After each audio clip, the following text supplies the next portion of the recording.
Hey guys, Lancer here. Hope everyone's doing well. Thanks again for joining me while we look into some market movers for today. Now, this is 7th/04/2021, so that's 7th of April.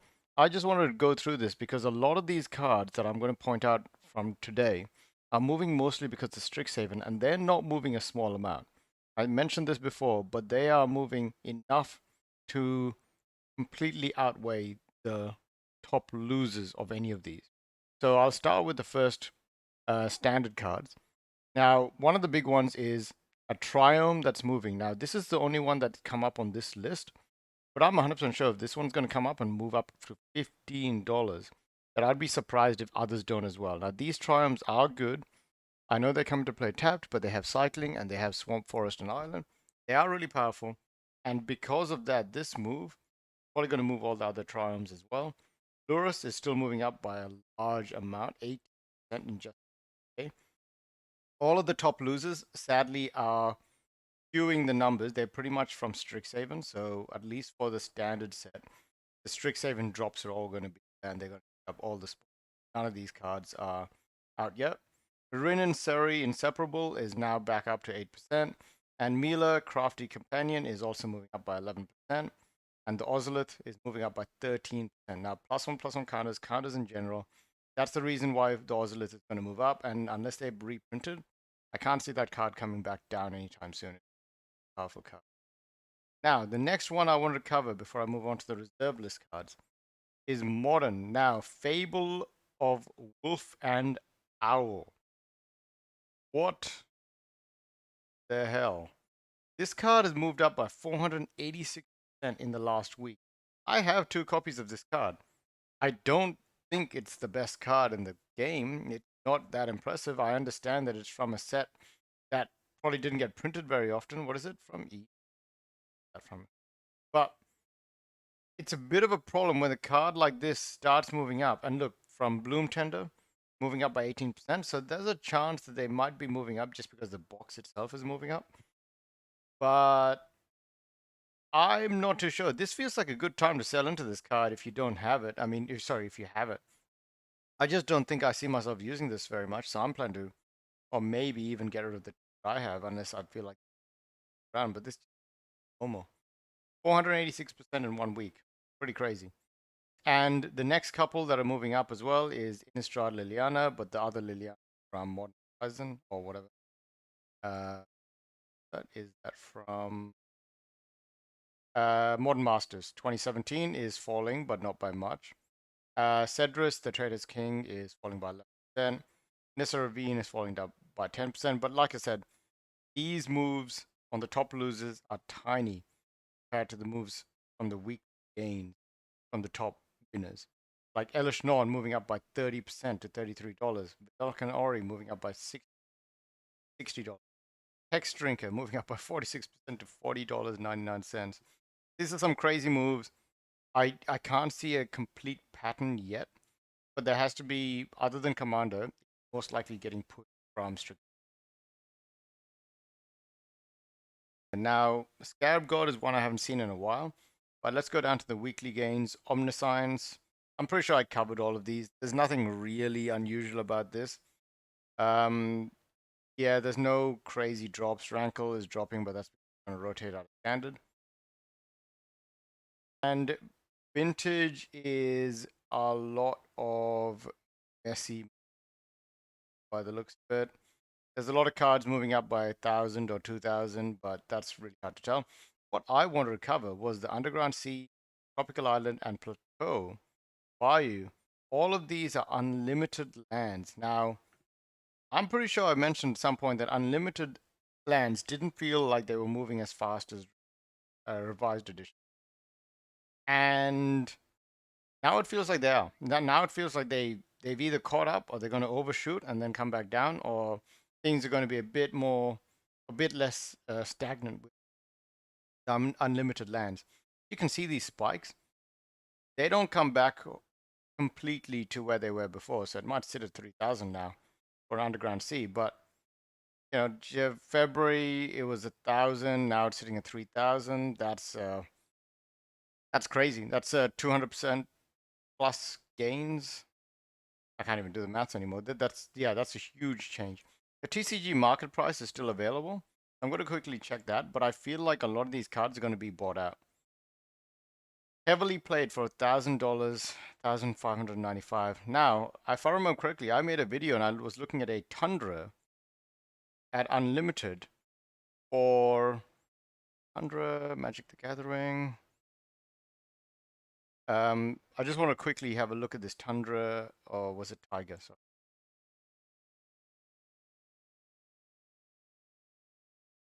I spelled that.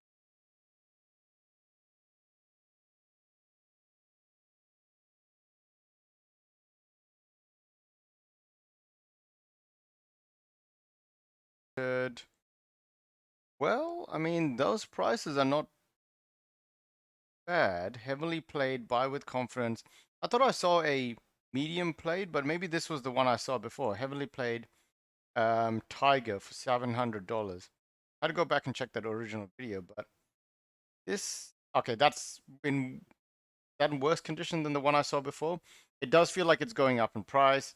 I don't know how much value you're going to get from a card like that, but if you want to play with it, that's fine. It's going to be hard to store value on. But these unlimited lands are now moving up quite fast. So I wanted to cover that. And next, I wanted to cover some of the market movers for the day. Now, there isn't anything too crazy. There's a couple of non-reserve list cards moving up, spiking pretty much. And I don't think that's really going to help too much for the market. As Winter's Blast from Legends moving up by, it's hard to tell because it's all the TCG prices for probably some of the more higher graded cards. So you got a near mint for $100. That's going to cause some issues. And a lightly played for $30. So gonna have trouble keeping up with that. Got Jando's ring for for $27. $65 on TC. That does not sound right either. And then the rest of them are obviously all of them for archives, as far as I can tell, except for Kaya's Guile, Modern Horizons. That is moving up, and it does look like a legit to move up. Now, the reason for it is unsure, but it does look like a pretty decent card in a commander deck, so I'll have to leave that. Next, what I want to do was I want to talk about reserve list cards as a whole. Now, we know that reserve list cards have been moving up. They're going to consistently move up for the next probably weeks. I don't know if it's going to last forever. Like I know that Rudy did a video on PSA and how the grading system is now falling apart because people are just sending in hundreds, thousands, tens of thousands of cards that they have found in their backyard, in their basement. They're just sending it in. It doesn't really matter what they have. They're just sending it in, and I don't even know what quality they're sending it in. But every one of these grading places will have to put a pause, or they'll have to bump up the prices to such an amount that you're not going to be able to make a profit. Which means the people that have already graded, lucky them. But the people that want to grade are going to have to add a premium to the cards they're going to grade, and they might have to be a bit more by the cards they grade. But one of the most important things to remember is, are going to grade your cards, and you're going to go through PSA. Do not grade the newer cards because, as it's been mentioned before, when I first started playing Pokemon and Yu-Gi-Oh and Magic the Gathering, I didn't use sleeves. Like even in 2005, I didn't use, and obviously in 2000 or 1999 when I was first played Pokemon or Yu-Gi-Oh, whenever that came out, those cards are absolutely destroyed. I have a couple of them, but they're in terrible condition because I just didn't play sleeves. Kids are messy. They're dirty. Nowadays, I don't think I've seen even a kid pull out a deck that hasn't been sleeved, which means that these are pack fresh cards that most people have in their hands.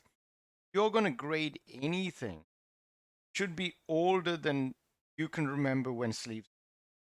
That's the best quality. And then obviously reserve list cards because they're going to print them again, or old cards that are just they're not going to print again. You cannot make long-term gains out of anything that's come out recently unless you leave them in a box and hopefully inflation just kicks and people start getting feel nostalgic for. you're going to have trouble almost any other way. Just just a warning. Now, this is revised edition Badlands. It is moving up pretty consistently.